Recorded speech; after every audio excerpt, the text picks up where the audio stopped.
А московський патріархат говорить неправду. В чому полягає неправда? Неправда полягає в тому, що на Сході йде війна, агресивна війна з боку Росії. А московський патріархат каже, що не агресія Росії приносить шкоду українському народу, а що йде громадянська війна. Тобто українці воюють з українцями. Громадянська війна.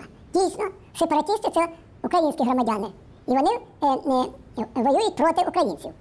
Але якби не втручалася в ці внутрішні справи Росія, якби Росія не посилала свої війська, а їх там біля 50 тисяч, якби ця сучасна зброя, гради, смерчі, урагани, танки і інша сучасна зброя не було присутньої в Донбасі, то я думаю, що ця війна вже давно закінчилась.